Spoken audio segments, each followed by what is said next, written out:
So here we have my sleeping arrangements for this backpack hunt, and I've tried these out on a 2018 raw red deer rut up here in southeast Queensland, so not very cold at all.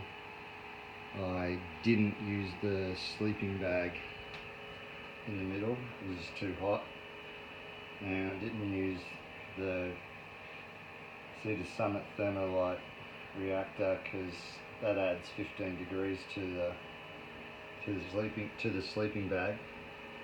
I used the pillow, which is actually a really good pillow. I mean, I had the a Cedar Summit air inflatable pillow, and it just made too much noise and it wasn't comfortable. Look, this thing packs up to a pretty decent size, pretty small. A lot of this stuff here is, I think, quite big when you're considering a hiking trip, but I can fit it in the pack I've got. It's a Kathmandu 70 litre. I've got the glue on 20 litre pack that goes on with it. It's a pretty good pack. It's got really good support. It gets the weight off my shoulders, keeps it on the hips really well. It's the right size for me. I'm videoing right here. This is my tent. Now, I bought this second hand and I used it on the trip out there with the red deer raw, and it's actually a really good tent. It's a MacPack Minaret, and it's just over 3 kilos. It's one of the older ones. The guy that I bought it off, I bought it second hand, unbelievably, for 50 bucks. The guy actually was a pretty crazy deal. He had it set up for me, showed me how to put it up, everything, showed me the ins and outs of it, what to look out for with this particular tent, and yeah, he was brilliant for 50 bucks. I couldn't believe it. I did wait for quite some time looking on that Facebook marketplace for a tent like this that would handle 3/4 season weather for that Vic high country, and it really went well. We had some pretty windy days out there on the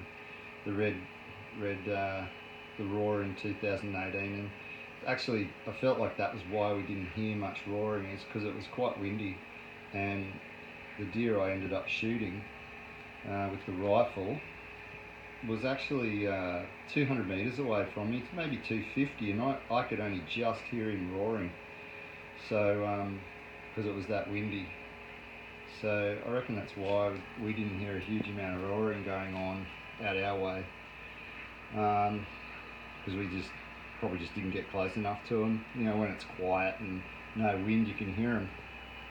But this is about this gear, this little post, and I've got these little dry bags you can see down here that I'm going to put this Extreme Reactor sleeping bag liner into, just so it keeps it out of the weather if it happens to get wet in my pack. This is probably I've heard guys say that it's probably not the most ideal thing for in terms of a sleeping bag for where we're going. We're in the middle of winter in the Vic high country, but that's why I've got the extra there, and I can always layer up. Yeah, so this is a really good Cedar Summit mattress. I felt very comfortable. I don't sleep well, and I felt very comfortable with that. Sleeping on my side as well, I actually felt quite comfortable. Didn't get sore hips. That's usually what happens with me. So that was awesome. Yeah, this pillow was great. It folds up inside itself there, and you let it out, and it actually gets bigger. So really good pillow. Found that actually probably helped with the comfort levels a lot. And I want to get a good sleep out there because I want to enjoy the experience of that high country trip. So it's important, I think, from that perspective, to have a good sleeping gear. So that's my setup for sleeping.